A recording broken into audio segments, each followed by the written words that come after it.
Momento de hacer una última pausa, pero en minutos regresamos porque es noticia España. 2023 es un año electoral en este país, por lo que la mayoría de los españoles tendrá que votar hasta 3 veces este año. La elección más inmediata será en menos de 2 semanas, el 28 de mayo, día de las autonómicas en 12 de las 17 comunidades, además de Ceuta y Melilla, y de las municipales en todos los ayuntamientos del país.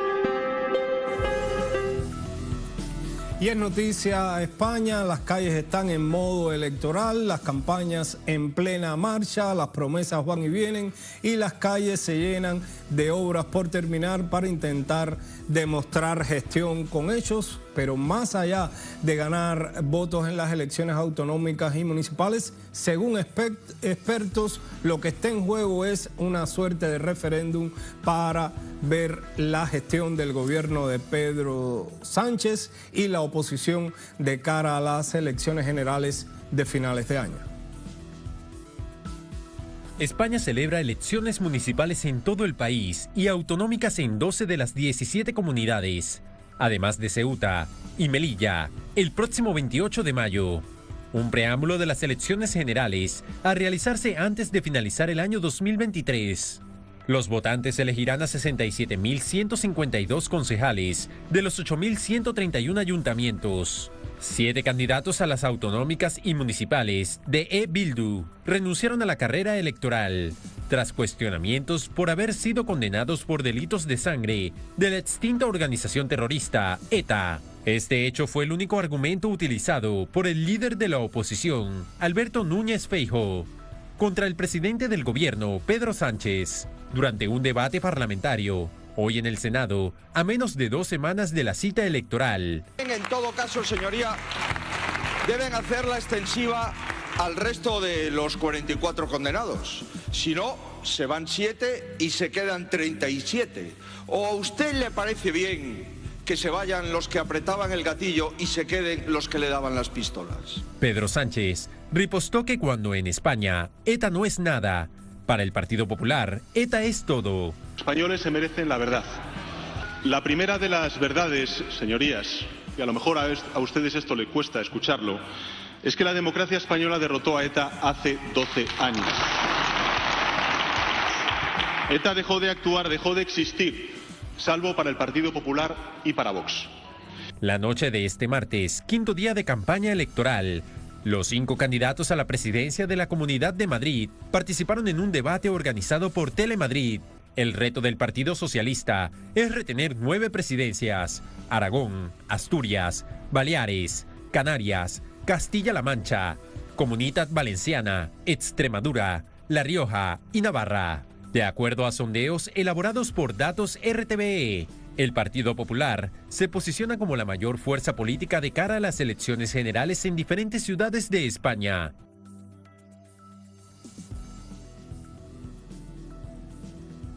Para profundizar sobre este tema, conversamos con el analista internacional Fernando Casado, profesor de la Universidad Técnica de Manabí. Gracias por acompañarnos, profesor. ¿Qué se juega en estas elecciones? ¿Qué tan relevantes son estas autonómicas y municipales de España rumbo a esas generales de finales de año? ¿Qué tal, Rolando? Muchas gracias por la invitación. Un saludo para ti y toda la audiencia. Bueno, ya has adelantado, ¿no? Esto pareciera que es una especie de referéndum o primera vuelta, ¿no? Prácticamente de cara a las elecciones generales que se van a producir el próximo mes de noviembre, finales de este año. Y lo que el PP quiere calibrar es si tiene o no alguna posibilidad de llegar a la Moncloa, de llegar a tener una mayoría, aunque sea con la ayuda de otros partidos, porque no podría ser de otra manera, después de que el bipartidismo, como lo conocíamos tradicionalmente en España, ya no existe, ¿no? Pero ¿qué posibilidades tiene el PP para gobernar? Tal y como indican las encuestas, aunque ya sabemos que esto es algo que debe ser agarrado con pinzas, el Partido Socialista Obrero Español seguiría siendo la la fuerza más votada en el mapa español. Más allá de que pudiera el PP tomar nuevas plazas, retener algunas que ya tiene, como por ejemplo la Comunidad de Madrid, pero también podría perder otras, ¿no? Como por ejemplo la propia Ciudad de Madrid, actualmente en manos del PP. Hay posibilidades de que la coalición de izquierdas, que es muy variopinta en este momento, porque como sabemos no hay solamente ya 2 partidos de izquierdas, sino que podría haber 3 en muchos de los distintos ayuntamientos y comunidades autónomas, pero aún así pareciera que todavía aguanta después del desgaste, después de la crisis económica, la inflación provocada por la guerra en Ucrania. Pareciera que las medidas sociales también que ha tomado el gobierno de coalición hace que aguante y que pudiera ser en términos generales el partido más votado, y que por lo tanto de cara a las generales es un buen augurio, porque revalidar el gobierno de coalición de izquierdas, que es algo que ya está dentro de lo que es el programa de Pedro Sánchez, haría que junto a los distintos partidos nacionalistas, tanto de izquierdas como de derecha, pudiera gobernar Pedro Sánchez de cara a las generales. Porque recordemos que en estos momentos, y una vez que además el PP ha fagocitado a Ciudadanos, aquel partido liberal que fue un ensayo fallido y que hoy en día va a ser en los distintos ayuntamientos y en las distintas comunidades, pues va a ser fagocitado bien por el PP o bien por Vox, que surge y va a estar presente en absolutamente todas las comunidades autónomas. Pues esto da lugar a que finalmente tengamos un mapa distinto a lo que venía siendo hasta ahora, con un PP fortalecido porque tiene menos competitividad en cuanto al espectro de la derecha, pero desde luego que esos partidos nacionalistas no van a votar con un PP, porque al haberse movido el espectro ideológico de este partido hacia la derecha, no tiene capacidad de maniobra con ninguno de los partidos de las nacionalidades gallega, valenciana, catalana o vasca, ¿no? Más allá de que trate de intentar hacer algún tipo de coalición. Pero ¿en qué medida la continuidad o no o el cambio de poder en esos parlamentos autonómicos y en los municipios se pudiera leer como una antesala de lo que pudiera ocurrir en unas elecciones generales en diciembre?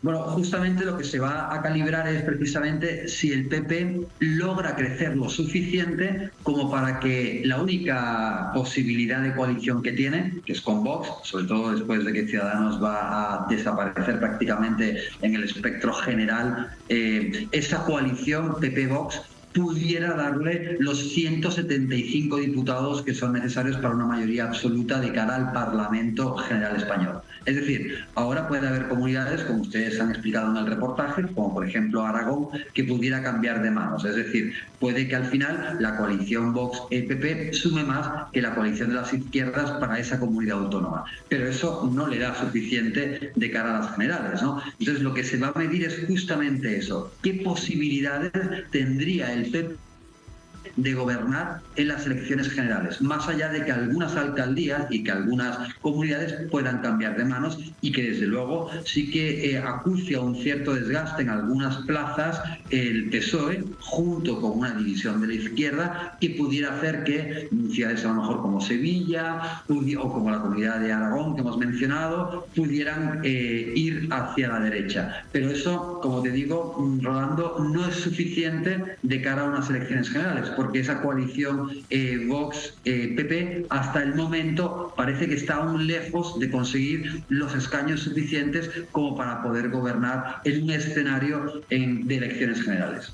Hoy veíamos en la discusión entre el presidente de gobierno y el líder del Partido Popular sobre un ambiente ya electoral. El PP se enfatizaba en ETA y el gobierno trataba de conducir la discusión hacia los problemas de la gente, hacia la economía, el tema de la vivienda, del alto costo de la vida. ¿Cómo interpretar esto? Bueno, sin duda aquí hay dos formas de hacer campaña, ¿no? Por un lado, sabemos que los distintos partidos y programas electorales se pueden enfocar o en la racionalidad de un programa o en la emotividad de una propuesta. En el caso del PP, como no hay realmente argumentos de peso en el plano económico que puedan hacer mella en el PSOE, utiliza como siempre la imagen, ¿no? Vuelve a recurrir a ETA y el hecho de que Bildu, que tiene un partido con 5 escaños en el actual Parlamento, haya votado, por ejemplo, a favor del PSOE y el Gobierno de coalición los presupuestos generales del Estado para su aprobación, eso hace que entonces trate de crear el PP la imagen de que ETA está gobernando con el PSOE, ¿no? Y de esa manera, ese voto del miedo, tratar de aglutinar en torno a un mayor apoyo a su favor. Y que además es una herramienta que normalmente utiliza Vox, y de esa manera lo que trata también de hacer el PP es contener el crecimiento de Vox de la mejor manera posible. Ayuso en la Comunidad de Madrid es el ejemplo de cómo transvertirse en ultraderecha da muy buenos réditos y logra parar a la ultraderecha en siglas, convirtiéndote al final en ultraderecha, que es lo que le está ocurriendo al PP. Bien, entonces esa es la estrategia del PP. La estrategia del PP pasa por la emotividad, apuntar al hígado y al miedo de los votantes. Y en el otro lado tenemos al PSOE, que lo que hace es mostrar cifras, es decir, cómo hemos combatido la inflación, cómo hemos combatido los precios exorbitantes de la luz, provocados también obviamente por la guerra en la que el propio PSOE contribuye al ser parte de España de la OTAN. Pero bueno, aún así, cómo hemos intentado controlar esos precios exorbitantes de la luz, cómo hemos tratado de proveer con un salario mínimo vital digno, subiéndolo progresivamente, porque recordemos que Yolanda Díaz, proveniente del Partido Comunista y de Izquierda Unida, pues es quien está a cargo del Ministerio del Trabajo, ¿no? ¿Cómo se ha dignificado a los trabajadores? ¿Cómo se ha llevado a cabo una serie de políticas sociales para parar cualquier tipo de política de shock neoliberal, que sería lo que aplicaría el PP? Entonces, la campaña del PSOE es claramente una campaña racional contra la cual tiene muy pocos argumentos el PP, y por lo tanto Feijóo recurre a ese discurso barato de ustedes se apoyan en ETA. Pero claro, que se ha quedado completamente sin piso discursivo, cuando ahora, por problemas también o por una serie de estrategias internas del propio Bildu, ¿no? A nivel de lo que es la política y los candidatos, los 7 candidatos ex-etarra que habrían incurrido en delitos de sangre, ellos han decidido renunciar a sus candidaturas cuando varios de ellos tenían la candidatura ganada, un poco en el tono de la reconciliación también que buscan a lo interno del País Vasco, porque también el partido de derechas nacionalista, el Partido Nacionalista Vasco, el PNV, también estaba utilizando argucias más o menos parecidas a las del PP para tratar de mellar la votación de Bildu, ¿no? Entonces, al producirse la renuncia de estos 7 candidatos, pues obviamente Feijóo queda en una posición bastante pobre, porque no se esperaba que algo así pudiera ocurrir. Las gracias, Fernando, por su tiempo, por sus reflexiones para Telesur. Siempre contaremos con usted para analizar estos temas. Muchas gracias, Rolando, por la invitación, y un saludo. Las gracias reiteradas al profesor Fernando